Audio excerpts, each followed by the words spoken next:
Over the last year or so, the Nordic folk question has become a cornerstone of the Nordic Sound.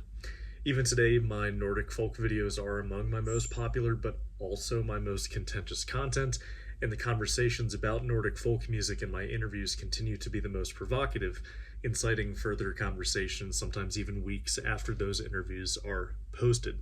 Now, this conversation has been a long time coming, and I'm actually really grateful that I'm doing something of my part in bringing this question to the surface out from behind closed doors. Essentially, what is Nordic folk music? We dove really deep into this question in my interview with Fredrik Axelsson, but since publishing that interview, there have been just a couple nagging threads left untied that I want to reflect on here a little bit. Now, I've made it abundantly clear that I will never have a definitive answer to this question, and I doubt anyone will. Outside of extreme cases, when I can definitely say something is not Nordic folk, but is marketing itself as such just to make easy money off of brand Nordic and a slick production value that honestly could trick or convince anyone.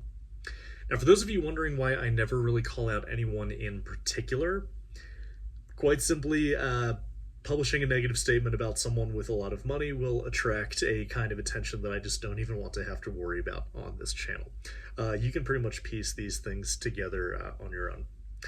But extreme cases aside, I did want to make this follow-up video to illustrate the difficulty in answering the question. But looking at the case of contemporary folk music, which has a clear folk base but is further influenced by jazz and classical, and comparing it to something like Noiduin, who, while sounding very different from other contemporary Nordic folk, still qualifies by the same logic that we apply to bands like Dreamer's Circus, and we will get into that in a second.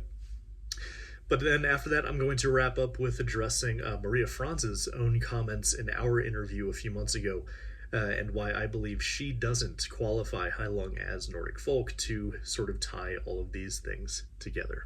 So let's start by looking at where the Nordic Sound stands so far in the debate. To me, so long as the music is connected in some way to the tradition it claims to descend from, and what even that means could be worth a whole dozen videos in and of itself, it can pass as folk music to me. I'm not that much of a Puritan or a gatekeeper. That's the only real qualifier I'm working with, because if you get into conversations regarding the authenticities of the musicians themselves, the instruments they're using, etc., you get tangled in some pretty thorny conversations that will never be answered on YouTube, honestly. But what's at stake here, right? Like, why does this matter, and why do I think this is important to talk about? I've made it abundantly clear on the Nordic Sound that I do believe genre and style matters. If we take the opposite approach, that anyone can do whatever they want and call it whatever they want, that kind of postmodern hyper-individualism and lack of responsibility to anyone but yourself leads to a kind of decadent breakdown in meaning that I personally don't want to see happen in my lifetime.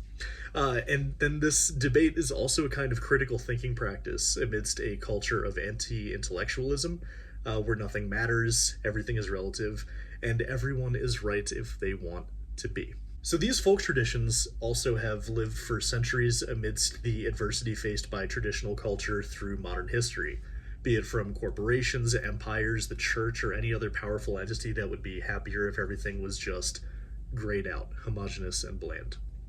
If I can do what I can to hold the line against what is called global grayout, I will. And I want to remind any ethnomusicologists listening, the reason grayout doesn't happen is because people keep it from happening. It's not some nebulous cosmic resistance force that keeps traditional culture alive. It's us. It's people. But then just on a smaller scale, I really hate seeing people exploit brand Nordic's appeal for a quick buck. But more than exploiting, they're also appropriating, which is the original meaning of the danger of cultural appropriation before Twitter and BuzzFeed made it about hairstyles and food, and the term then became a meaningless buzzword guaranteed to summon very triggered conservatives into your YouTube comment section. By having these conversations, you can have a better chance of telling the grifters apart from the musicians, essentially. But it's also really important to not vilify anyone and everyone who mislabels something. I do genuinely believe that actually most of this is just a result of misunderstanding and what we will talk about in just a few minutes, the Illusory Truth effect. Now, my favorite example I like to use to really highlight why this is a problem is, and I'm even pretty sure I used this example in the interview with Frederick Axelson, is let's say I go out and buy a sitar. But all I know about Indian music is that I watched movies set in India and the soundtrack used a lot of sitar. I've never been to India, I don't speak a lick of Hindi. But I go home, make my own music on that sitar that I bought, with that background or lack of background that I have, and then put that music on YouTube calling it Indian folk music. Is that responsible? Is that a good thing? Is it honest? Or is it even potentially harmful for a New Hampshire crunchy to think I have any business representing Indian folk music just because I bought a sitar and watched some movies set in India? You'd be surprised at how often this is the same exact scenario in which a lot of the stuff labeled Nordic folk on the internet is made. And what's important about these conversations, though, in this example is that this is what I'm ultimately concerned with and about. Not minor discrepancies over definitions and stylistics of Nordic folk music between Nordic artists. Rather, it's the pervasiveness of that example I just used with the sitar, but in the Nordic situation, and our susceptibility to that that I am ultimately concerned with. But then just on the coattails of that, it's also strange just how much more permissive we are with calling things folk music as opposed to mislabeling other genres. If I were to unironically call Metallica black metal in a video, we would all agree that I'm just plain wrong and I probably should not be running a music channel on YouTube. But it is just as ridiculous to call some of the slop here on YouTube folk music. There is a dissonance. I also stand by my earlier argument that when you call your music folk music, you are making a promise to the listener that you will be delivering a musical experience that is authentic to the tradition that you are claiming to be a part of. My issue is when that promise is either broken or put forth in bad faith, again in the vein of exploitation. Or is it just naivety? Is it just likely someone's calling themselves folk music because they just don't know why what they're doing is not folk music? Or maybe someone calls their music Nordic folk intentionally to antagonize gatekeepers and purists in like a John Cage type spirit, in which case it's an artistic choice that poses the very same questions musically that I'm posing here in words. It's complicated, and these are the stakes in not having this conversation, not for gatekeeping, but for integrity and understanding. So I think the best entry point into this conversation, this follow-up reflection, is the contemporary Nordic folk scene, which, despite adding quite a bit of jazz, classical, and even prog elements, can and still is comfortably called Nordic folk music. Dreamer's Circus or Stundom are great examples of this contemporary style. The reasons for this are obvious. All of the musicians in these groups are folk musicians by way of training in the tradition or being raised in folk music communities. They are folk musicians, simply put. But let's take a listen to what this contemporary style of Nordic folk sounds like.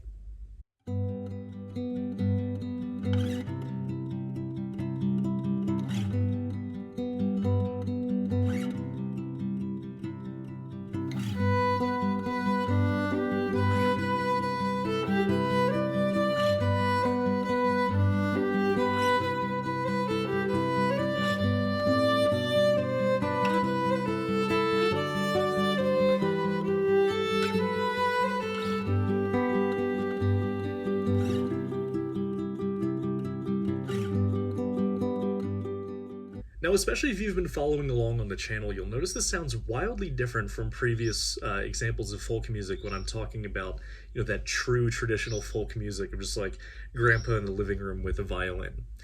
And those differences come from the fact that this music is being composed and worked through in the same approach as like a post-bebop, like Miles Davis or Thelonious Monk style jazz or classical chamber music.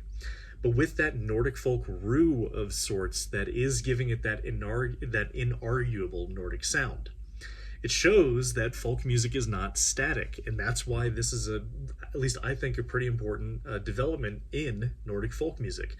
It's not and shouldn't be bound to 19th century traditions that are never allowed to change, or else it's not folk, right?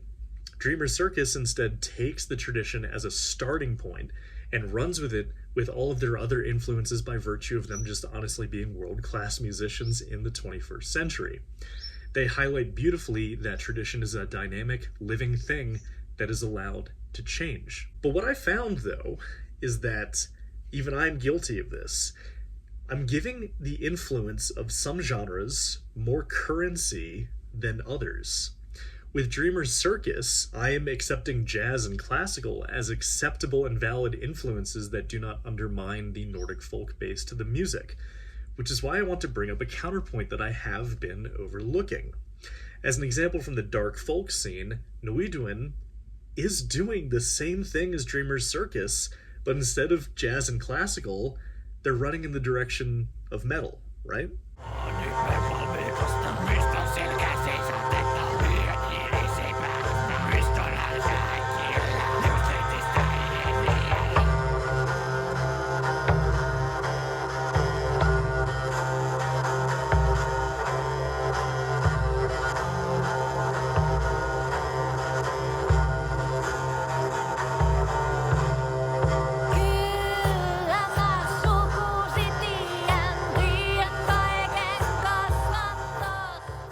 Noiduin has that same starting point as Dreamer's Circus in Nordic traditional music.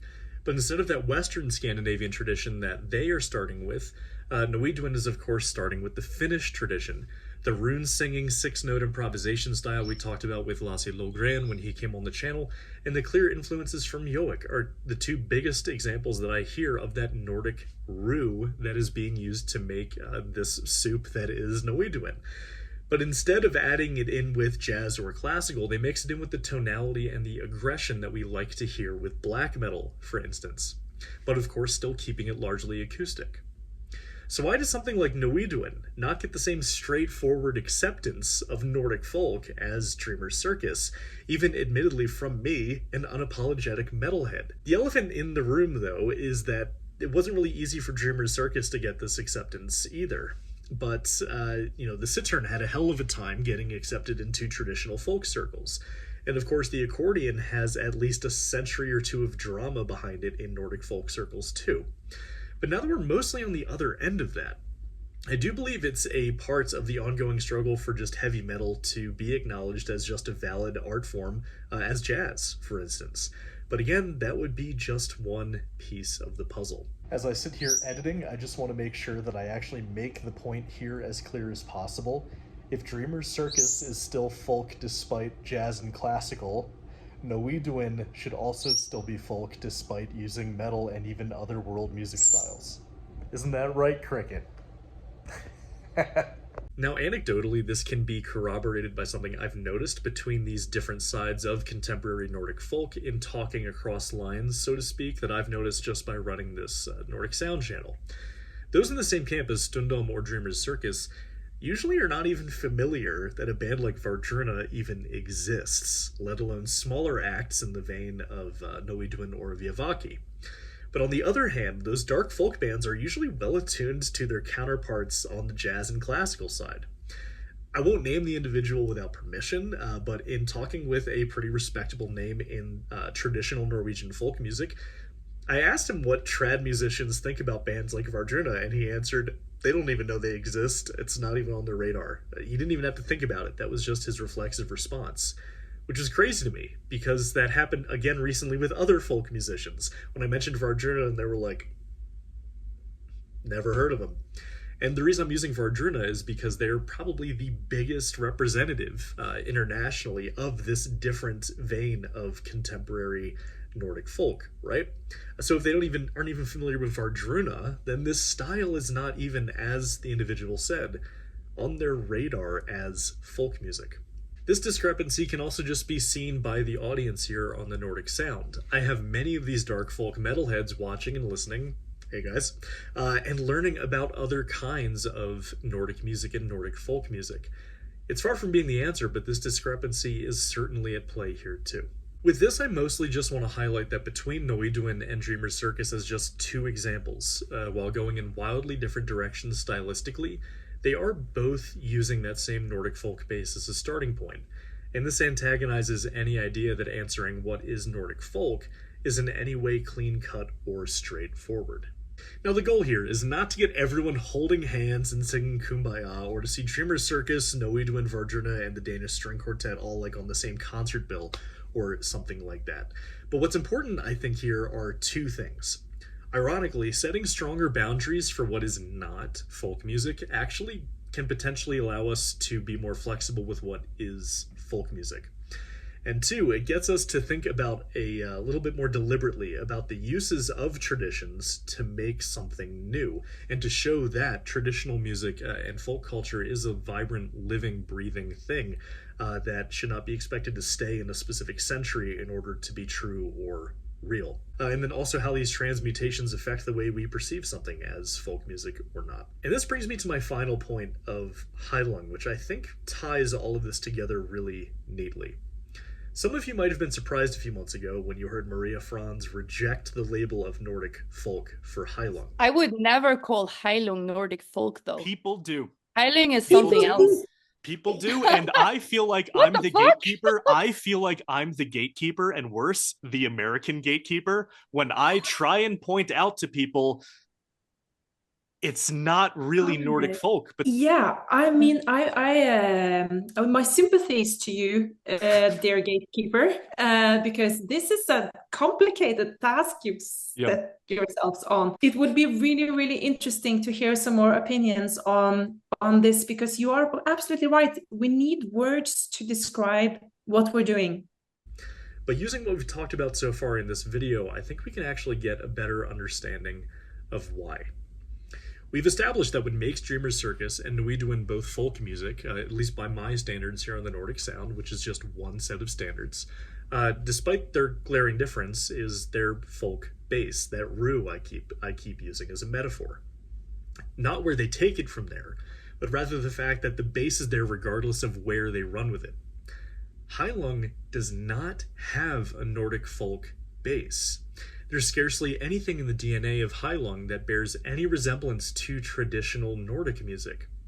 Maria knows this and openly accepts it because she herself knows what Nordic folk is, and also, maybe to her perspective, not to put words in her mouth, knows that that's also not what Heilung wants or tries to be.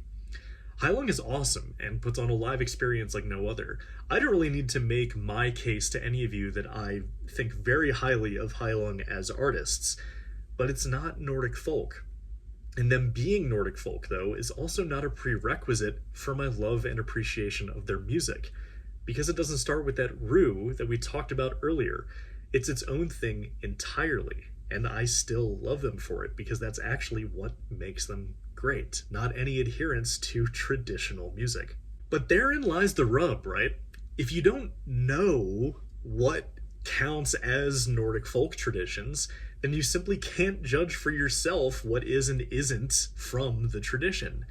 Instead, Heilung's label as Nordic folk is a result of the Illusory Truth effect, in which something wrong is repeated until it's true. If you don't know it's wrong, then that makes it even easier for the Illusory Truth effect to take hold.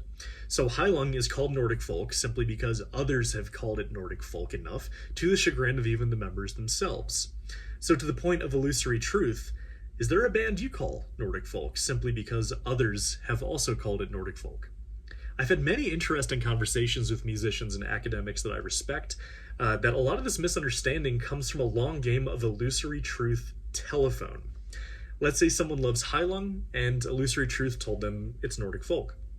So then they go home and want to make music in the style of Heilung. They do. And so because it sounds like Heilung, which is Nordic folk to them, they also call their music Nordic folk because it sounds like Heilung. Then multiply that by every artist who does that same thing, and you see how quickly this gets completely out of hand and messy, while also at the same time no one's really doing anything wrong, right? There's no one to be blamed for misrepresenting anything in this scenario, in case it's just a long game of telephone kind of screwing the messaging up along the way. It's crazy to think about to me, and why I think it's important not to condemn or vilify anyone that this might pertain to, because no one has really talked about it openly before this channel, at least here on YouTube. There's a lot to think about here, even as I wrap up recording this video, and I cannot stress enough that I don't have the answers. only the questions that we need to be asking ourselves in the pursuit of appreciating Nordic music. Questions that have been endorsed and advocated for by the very musicians we've welcomed here on the Nordic Sound as being important to have. Also, there are thousands of branching follow-up questions and conversations from nearly every paragraph of this script. Does folk music have to be acoustic? If Noiduin is folk music, does that mean Fintroll could also be folk music even though it's mostly amplified and metal? Who decides how much of a folk base is needed for something to qualify as Nordic folk? What about folk music in the style of Bob Dylan, where it's just a heritage of countercultural acoustic music? These are the answers that I don't have and probably can't have. But I won't let the impossibility of answering these questions keep me from asking them, because it's important not to lose sight of these questions as we meander through an increasingly confusing and complex music industry, ready to pounce at the first sign of weakness for a quick buck. These questions keep us on our toes so we can better protect the integrity of the music we love. Thank you for watching.